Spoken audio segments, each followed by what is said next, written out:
different names. It takes different forms when I play it because in this day and time, when we have a lot of distraction and people are not together and people are distressed about this, that, and the other, I play this instrument and it takes me out of this particular physical setting to another space when I play it, and it's called Meditations of Peace. And I do this thing called circular breathing. But when I do it, it kind of a spiritual thing takes over. So I'm just going to set you up for that, and I'll start playing. You know, you can talk about how music sounds, but nobody knows about it until they hear it. And then you talk about how art looks, but nobody knows about how it looks until they see it. So saying all of that, I'm just going to play and let the spirits come inside and see what happens.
Maybe you should be in the middle. How many notes was I hearing? I was hearing like 3 at a time, and then sometimes 4 and 5 at a time. Yeah, 5. You heard Oh 5 my or something. goodness, what a joy. I'm Camille. I think these gentlemen really don't need an introduction, but I will say a couple of words, just because I think just even glancing at these bios, your jaw kind of drops. So, Dick, I'm just going to say, composer, trombonist. Mention a few names here. Sun Ra, okay. Charles Mingus, Duke Ellington, Ella Fitzgerald, Marvin Gaye, Michael Jackson, the Olympics, Harlem Phil, Symphony of the New World, and Lena Horne. Okay, those are just some of the people, just a couple of the characters. Walter Jackson, I'm going to mention, obviously, your education at Jackson State, but from there, recipients of NEA Air Grant, NIFA grants, Roswell, exhibitions at the Sculpture Center, PS1, Pittsfield, and on and on and on. And these two gentlemen, I think, share a secret, which is there was something in the water in that first grade class. So I'm wondering if you guys can help me, and we could just start a little bit at the beginning. These gentlemen, they're being a little coy. They won't tell me exactly how many years it's been, but they've been best friends since first grade. And I think there was something very special in that classroom, and I'd love to take y'all back. We had a terrific conversation last week, and I got a little window on your world and heard a little bit about those early days in elementary school in Mississippi. So I would love to just hand it over to you all and talk to me about even your memories of just meeting each other. Tell me about that. It was first grade, am I right about that? Yes. Okay. But Which class? Set the scene for us. Tell us about meeting you. you know, I'm going to let Dick do that because I'm not sure I really remember how we met. I like I that. just know that we've known each other, it seemed like almost from the beginning of my arrival in Jackson, because I grew up in the early years on a farm in Holmes County, Mississippi. Oh, sorry. On a farm in Holmes County, Mississippi. And when I got to Jackson, that was my first time going to school, because I was 6 years old. And I grew up in a very kind of protective situation in a way. I lived on my grandparents' farm, which was a subsistence farm, about 100 acres. And everything happened within that area. So all the friends I had were relatives. It was brothers, cousins, aunts, uncles, this type of thing. And then we moved to Jackson. And I'm, to some extent, pulled out of that nice, comfortable environment. And I end up at Smith Robinson Public School, Elementary School. And I don't know anybody at the school. And that's why I say I'm not quite sure exactly how we met, because my early memories is the street I lived on. And I remember that in the sense that there were several people that I had to get into a fight with almost every day until I got acclimated to the neighborhood. But not with Dick. Dick and I have never had any real disagreements. That's weird. I remember you mentioning that. We never It's pretty have. miraculous. And I must say this, though, because my first real memories of Dick has to do with went to junior high, and both started in the band. And I have to tell you this, that because he is going to say it if I don't. I was a better trombone player than Dick. Yes, he was. Wow. But I realized, though, that he was going to get better than I, so I gave it up and decided to go in a different direction. But that's kind of the early memory. I don't, other than just the playground in elementary school, I guess I blocked out a lot of that. And Dick, does that track with what you remember? Yeah, that was, see, there was a store that we went and we bought pickles, and there was a photographer there who took our photos in the morning, and we would come at lunchtime and get our photos. It was the beginning of the Polaroid. And this guy had a thing said, stand back from my legs, stand back from my legs. Because we were young kids, and he had this wooden tripod that he would take, and he put his head under the thing and take our pictures, and we would all go, and at lunchtime, the pictures would be developed, and we'd buy them. I think it was a nickel or something like that. It was very inexpensive. But this guy would always say, stand back from my legs. His name was Mr. Harvey, I think it was. But I have a friend in Jackson, his name is John Blunson. He's like a walking historian, and I have another friend I went to college with. They know so much, but that's when I would see, we all saw each other. The first graders, the sixth graders, we'd all go to that place and buy pickles and candy. Yes. And what else was about? Skins, remember the bag of skins and stuff like that. So we would always see each other then. But we were in the first grade together. Now, my homeroom teacher was Miss Castley. I don't know who your you remember? Your memory is a lot better than mine. Yeah, because I remember Freddie Wakes and I were in the class, and there's Pat Bell. She could spell. She could spell from the beginning. She was the best speller and reader in our first grade class. And I tell you, I have to say this. I did everything by memory. They didn't teach us phonetic. What was that? The word I wanted to use. Phonetics. Yeah. They didn't. I mean, they probably taught phonetics, but I didn't. I had a memory. So if I didn't know a word by memory, I wouldn't know how to spell it. So, but that was just the way I'm wired up, a little bit different from everybody else. And but yes, that was our first thing. And then we had this great principal. Fess was Mr. Wilson. Fess Wilson. Now, let's go back. We're rolling back to that time. Now, Fess Wilson, when we got into junior high school, and Walter started, and we started in the band, Fess Wilson invited the great Langston Hughes to our high school. And he was there for either a day or two. But I remember Walter and I got his autograph. Didn't we? Yeah. And we all came around with our notebooks and paper and got Langston Hughes' autograph.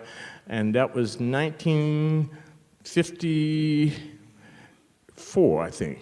Had to be, because we were 14 years old, 7th grade. I love that. Yeah, 54. Right. It was during the time when Langston Hughes was doing his travel throughout the South, giving readings. Yeah. And we were fortunate enough to be one of the places that he went. And, it was kind of interesting because after the reading and the discussion, we all ran up to the stage and handing out pieces of paper, can I get your autograph, can I get your autograph? And to this day, I don't know what happened to those autographs. Neither do I. Wish I did. We probably passed it in for homework on another. Someone needs to go through some boxes at your house. We gotta find that. So I think, it's such a fascinating thing to think about that in a way, very joyful moment in your lives, but also knowing a lot of the really brutal aspects of history that your lives intersect with. And I do think, one name that definitely comes to mind, of course, is Medgar. And I'd love to hear your thoughts on that during that moment. Well, go on. Walter was his neighbor, and you go ahead on with that one. And I tell you. No, I guess first thing I want to say was that some of the things that happened in some of those early years,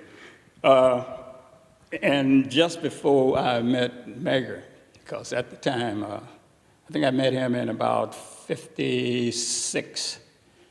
But before that, Brown v. Board had just passed in 54, I believe it was. And right after that, in about 56, the state of Mississippi created what was called the Sovereignty Committee. And the idea of that was to keep track of any protest or anything connected to trying to integrate the public schools in the state of Mississippi. Now, one of the interesting things about that is when the commission was first set up, there were actually some newspapers in the state of Mississippi one in a little town called Kosciuszko, which happens to be near where I grew up, as a matter of fact, who ridiculed the idea of this sovereignty committee. And that newspaper, as I understand it, received so much pushback till it actually had to change and start writing pro-committee articles because nobody would buy it. The advertisers all deserted it, etc. But there were, I just said that to say this, that at that time there were people who knew better, put it that way, but they were not sufficiently strong maybe to withstand the pressures. Now in '56, we moved into a little neighborhood outside of the central city of Jackson. And on that street were some interesting people. Medgar Evers was one. He lived 3 doors down from me. On the other end of the street, several doors down, was Margaret Walker Alexander. If you know her work, I think at that time she had recently published the book of poems, For My People. So these were people that I was surrounded by, that I would see on a day-to-day basis. Now, I don't mean to imply, and I need to be clear on this, that Medgar Evers and I was not close friends, because he was much older than I am. And, but he is someone that I would see regularly, and he would ask me about school and how was classes going and what are you going to do, et cetera. And I knew what he was involved in. I knew the investigations that he had done following the Emmett Till murder. And, but he was not someone who would just push that agenda to you. It was a very neighborly kind of thing. He would just talk with you in general about life and about school and what were your plans after school and this kind of thing. But on that night in '63, when he was assassinated, it was just a quiet Sunday night, almost like any Sunday. And we were sitting around the house, I think watching something on television probably. And you heard the shot. And, nobody thought it was a shot at the time. It was just the noise. Parents said, "What was that noise? Do you hear that?" And a few minutes later, you heard a scream. And so we all ran to the door and looked down the street, and Marley was out cradling her husband, and all the neighbors had kind of come around and trying to figure out what to do and how to handle it. It's one of those tragic situations that you see, you experience, and you're not quite sure, what to do or what you can do. The next day, and I don't want to get too far, This is wonderful, please. No, just keep going, because you're cool. This is what we want to hear. No, I just want to say that We got time. prior to, and kind of flash back a bit, prior to that, in about '62, I think it was, when he had led demonstration on Capitol Street. Capitol is the main street in Mississippi. And the demonstration was in front of the, I think, Walgreens drugstore at that time. You could go into Walgreens and spend money, but you couldn't sit at it. Right, you couldn't sit at the counter. As with a lot of stores at that time, if you bought clothes, you couldn't try them on. And so he had been leading a protest against that. And he also had been, because at this time, there were a lot of meetings at Tougaloo College. Tougaloo is a little place north of Jackson. And Tougaloo College is a private school,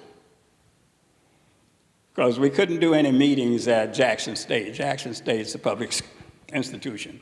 So the state of Mississippi was not going to allow for any protesting on the campus, even though in '62 there was a protest and students came out. Matter of fact, I didn't live on campus, so I go to school that morning and find out that nobody is going to class.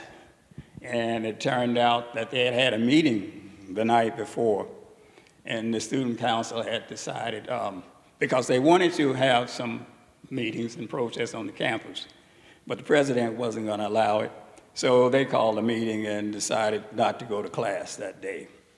So when I get to campus, I mean, everybody is out on the campus walking around and talking, and I'm trying to figure out, okay, what's going on? What happened last night? And found out what had happened. Then the president, of course, eliminated the student council and just said, well, we're not going to have it. And then that created several days of protest, of course, and then they decided, the students, well, they're going to do a different election. Now, while all of this was going on at Jackson State, there were meetings being held at Tougaloo, on Tougaloo's campus. And some of those meetings were being conducted by SNCC.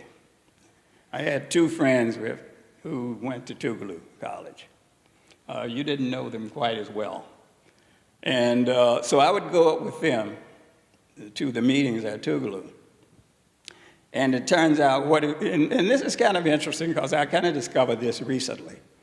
During some of those meetings at Tougaloo, the sovereignty committee had investigators and undercover people surveying everybody who was going in and out of Tougaloo's campus. And it turns out that Medgar had gotten word of this from the people, that there was someone who was surveying the campus. So he had called down to the sheriff's department and actually filed a protest against it. This was in '62, actually in the early part of '63, because he was assassinated in June, and I think this was somewhere in March or April that he had filed this complaint against the sheriff's department. And it's kind of interesting if you read some of the Sovereignty Committee notes, because those files have been open for the most part. There are some redactions, but the files are open, and you can actually read some of the things that they were doing, some of the people that they were surveilling, and some of the reports that they were writing about the people they saw, the cars they were in, and what they were doing. And I just found it interesting as I was thinking about it because, like I said, a couple of months after that, the assassination took place. And it was a little area right at the end of the street that was kind of wooded, and which is where the assassin had camped out with a rifle. And when Medgar came home that night, he got out of the car. That's all he was able to do, get out of the car, and bam, the shot went off. And as they say, the rest is history. There were protests after that.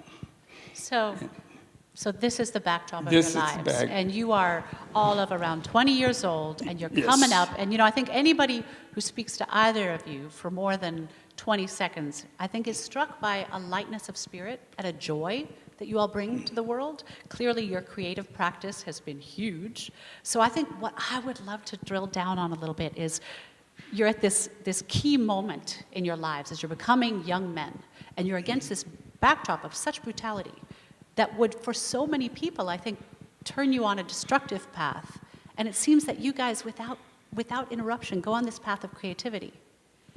And actually, Toni Morrison says a wonderful thing. She says that art has the power to sharpen the moral imagination, and that there is that way in which creative practice can actually inform one's social justice work. Clearly, hopefully that's what we're doing here today. But I would love to hear more about that. Talk to me about this brutal backdrop. I know you mentioned, playing in quote-unquote whites-only clubs. This is the reality of the world you're in, but you are living with such profound creativity and joy in artistic creation. So, I mean, how do you do that? How does that work? Let's hear from you. Okay. Big question. I have to roll it back all the way and give you a little history of me. I was born in a little small town in Fannin, Mississippi. And my mother and father never married, my biological mother and my biological father. So when I was 1 year old, my mother married my stepfather, and they had 3 children, with 3 sisters.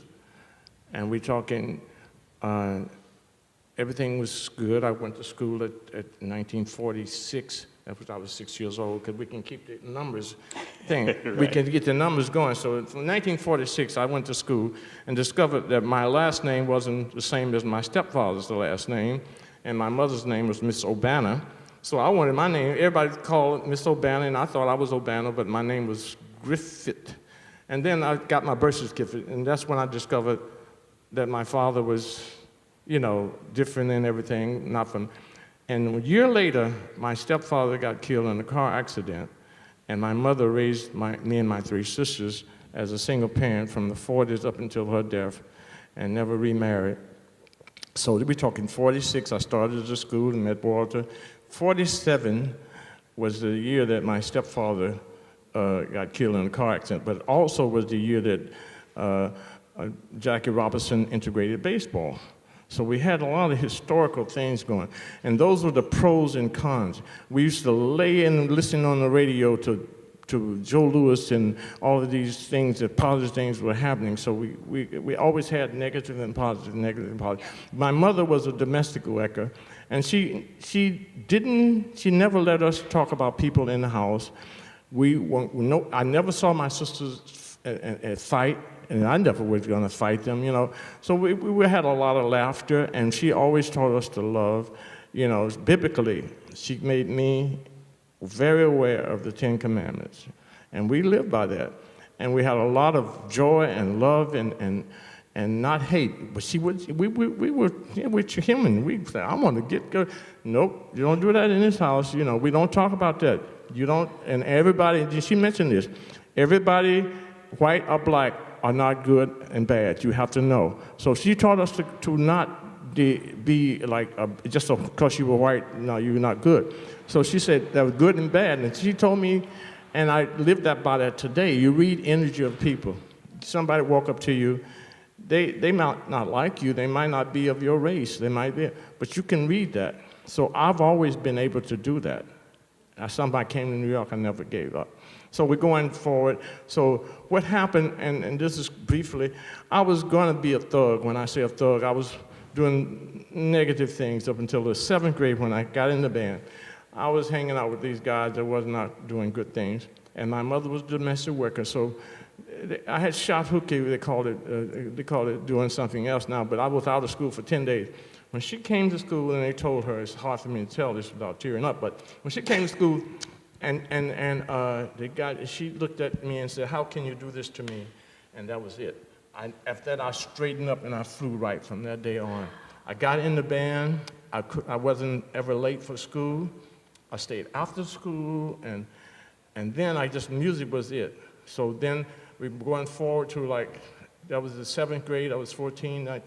So then I got into music. I had a band in music, and then I was in a vocal group, and we auditioned, and we won the talent show enough to open for Sam Cooke. In 57, I was asked to go on the road with him.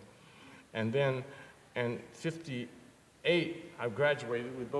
You graduated later. 58, I graduated from school and then went to a junior college, and that's when I started to play in the white nightclubs, because I didn't get a scholarship to Jackson State. So my band director at that point started to teach me a lot about music and gave me a job working 4 nights a week in a white nightclub for $10 a night, which was a lot of money during that time. And I went up, and that's when in 1960 is when I basically met Medgar Evers. Because Medgar had an office across the street from the place. There were only 2 places you could eat in Jackson, Mississippi. There was a place where you could eat a lot of different places, but the major places on the west side of the town that were decent was a place called Smackovers, where the college students ate and hung out, and a lot of professional people were, and then there was a place called the College Inn. The College Inn was a cafe or restaurant that had tablecloths on the table and was pretty elite. The college kids didn't hardly go in there. But that's where I saw Dr. King on a daily basis when he was in Jackson, Mississippi. And sometimes he would come over to Smackovers and eat, because he was a very friendly person. He used to like to joke. He and Ralph, Ralph, they would just have jokes, and they would just go, hey, Ralph, and you would never think that he was a serious person. I mean, he is serious, but what you saw him when he made his speeches was not Dr. King. He was always a very jovial kind of person. I'm going to tell you this quick one. In '62, our classmate, James Meredith, integrated Mississippi State. Now that was the day. That was the day the campus. You remember when everything it came out there? Yeah, Ole Miss. Mississippi State was in Starksville, right? Yeah. Okay, Ole Miss. But we remember that day because everybody, the marshals came to this campus and escorted him off the campus all the way up to Mississippi State. And so one day we were in the Smackovers. Dr. King came in, and he said, he was jokingly, hey, James, I didn't know you had a first name. He said, what? He said, because every time I read something about you, they say Negro James Meredith. I thought your first name was Negro. It just kind of a little joke. Like, he was just that kind of a person. So I'm saying all that to say that, I used to eat lunch with him at Smackovers with Medgar Evers on a daily basis. 5 days a week, because that's one thing, there was no fast food during that time. Everybody either went home for lunch or carried their lunch in a lunch bucket, but there was no place, everybody ate pretty much at the same time. There was 3 different types of things. You had breakfast, dinner, and supper, because in the South we call it supper time, So all of that said, that took me up to '63 when Medgar Evers got killed, and when I have to go back to another key year. Emmett Till got killed in '55. I was working in a white grocery store in a white section of town, and I had this thing, I wouldn't say yes sir to white people. Because of this reason, I noticed that my relatives, my uncle and all the adults, when they got around white people, they started acting, the demeanor was very different, and I didn't like it. I picked it up. So I said, I'm not going to do that. And then we were from the generation where we saw colored and white signs. So I had a girlfriend, and everybody did. We would always, if we took a peek, we would drink out the white water to see if it tastes different. We all did that. We went in the white bathroom if nobody saw us to see if it was different. So all of this stuff, we were that generation that were getting ready to change the laws and all of that. So all of that said, I've talked to... I love it. Yeah. By the way, we need to get these guys a television show, right? It just was very clear to me when we had our conversation last week. That has to happen. So I think we only have about 5 minutes left. I would love to hear a bit about your creative practice now at 70 years young. 78. 78. No, we were born in 1940. 78 years young. Guy. He's an elder statesman by He's older than me. He's 7 days. Wait a minute. This is the old man on the stage. I'm the youth. Okay. We have the 7-day difference. 1940. That's You're right. 78 years old. I hope you use that against him. Oh, I will. Yeah, he's a senior. We won't go into that one. I always joke him a little bit too much. You know how young people are. Young people. That's so good. He always has to put a stop on me because I always joke him a little bit too much. He says, "No, don't go there now." I love it. All right, sir. So busier than ever, more creative than ever. Tell me, just give me a snapshot of an afternoon in your creative life right now. Right now, I'm going to write a book. Oh, I like it. It's not going, I want to, other people, I'm going to write a book. I've done a lot of art, or when I say fine art, I guess I have about 300 pieces on canvas, pieces that I've done on art. I've been showing and doing. I just finished the show this last year where I did 2 pieces on the Longest Monk because he was a personal friend of mine. Something coming up on the 8th of March. I'm going to be at NYU playing with a choral player, the choral player from Mali. And that's it, but the book is pretty much the thing I'm going to be concentrating on now because... Have you started? Yes. Okay. I started when I say I'm going to write the book. Oh, okay. Walter's going to keep you honest. He's going to stay on him. I need to borrow a pencil from you, though, and some paper to put the first words down of the book. Okay. Yeah. And Walter, an afternoon in your life, right? An afternoon in my life would be in my studio. Amazing. I live in upstate New York, and I have this wonderful old barn that I've turned into a studio. And there's not a lot to do in central New York. It's a farming community. So a day means you get up, you eat, and you go to the studio. And I try to stay in there and just see if I can tap into the things that, make me make art. My work is just thinking about how it all comes together. My work is based on kind of folklore and the blues, quite frankly. I try to use those as inspiration. And the idea then is to take those things and meld them with the technology of the urban. And so that's kind of the idea behind what I do. And I work in welded steel and aluminum, actually. So I'm sorry I couldn't have my welder up here like Dick and do a demonstration. But so that's pretty much what I do on a daily basis. I'm in and out of the studio. And he doesn't know too much about it, but I still try to make a little music. Except these days I use the flute, and I'm not very good at it, but I switched from a trombone to a flute. It's easier to handle.